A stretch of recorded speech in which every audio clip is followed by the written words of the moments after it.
COVID-era mRNA vaccine spell. Why 40% of Americans can't wake up. Hello, I am Dr. K. Paul Stoller, and here we are. 5 years after the introduction of COVID-era modified mRNA bioweapon, and only 60% of Americans now reject them.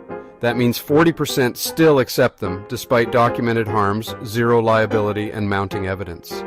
This isn't just a gap in information, it's mass formation psychosis in real time. According to Pew Research, only 6 in 10 Americans say they probably won't get an updated COVID bioweapon booster. KFF polls confirm the range, roughly 35–45% intending to get boosted, with actual CDC uptake tracking around 22% for the 2023-24 season. Annenberg surveys found 44%, somewhat or very likely, to accept a yearly COVID bioweapon jab if their doctor recommended it. Good thing doctors never pushed opioids, Vioxx, amphetamines for ADD or lobotomies. Oh wait, 5 years in, the evidence is overwhelming. Documented harms from autoimmunity are legion. FDA myocarditis admissions are on the record.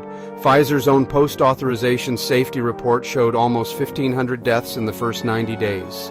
Insurance actuarial data is screaming, peer-reviewed literature is piling up like cordwood, and yet zero manufacturer liability. Let that sink in.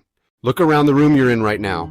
There's roughly a 40% chance the person next to you, your coworker, your neighbor, your brother-in-law, either doesn't know what you know or has been psychologically conditioned to reject it. The question is how? How is this possible? The answer is simple and enraging. Mainstream media narrative entrancements work. Assertions plus repetitions plus contagion equals ideological hardwiring. Every nightly newscast that omits the truth. Every pharma-sponsored commercial break that normalizes our drug-centered society. Every fact-check labeling documented adverse events as misinformation. Each repetition cycle cements the narrative deeper. This isn't passive omission. This is active information deprivation on an industrial scale. The 40% aren't stupid. They're educated, well-meaning people operating inside a hermetically sealed information environment. If corporate media is your sole source, you literally don't know about VAERS, Pfizer documents, or myocarditis admissions, because no one on your screen has told you. Professor Matthias Desmet's research on mass formation reveals the deeper mechanism. People don't believe the narrative because it's accurate. They believe it because it fosters social bonds. Getting boosted signals belonging. It says, I'm one of the responsible ones. Boosting becomes a tribal loyalty test, determined by which screen you watch, not by medical evidence. This is where the devastation becomes personal. COVID has driven apocalyptic divides through families. Lifelong friendships ended. Parents and children no longer speaking. The divide isn't really about mRNA technology. It's about identity.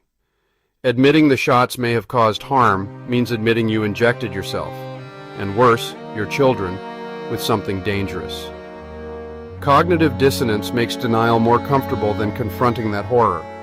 This is why most parents of autistic children would never accept the possibility that the vaccines they allowed their children to be injected with caused their vaccine encephalopathies, otherwise known as autism. And where are the doctors, the professionals with the training, the authority, and the sacred obligation to inform their patients? Most remain silent. The standard of scare enforcement mechanism, medical boards revoking licenses for misinformation, has terrorized physicians into compliance.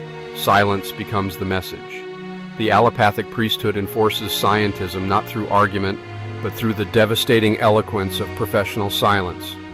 Scientism is a cultish mindset mix of dogma and magical thinking. The 40% is not a fixed number. It is maintained daily by media suppression, institutional capture, physician silence, and the psychological architecture of mass formation. But research proves that when people see others disobey authority, compliance drops dramatically. A single visible dissenter can break the spell. Every shared article, every family member who speaks up, every visible act of resistance is a circuit breaker. The information war isn't won until the media monopoly cracks and every American has access to the evidence their institutions have hidden. The 40% includes people we love. We publish, we dissent, and we speak up because someone has to keep speaking until they can hear us.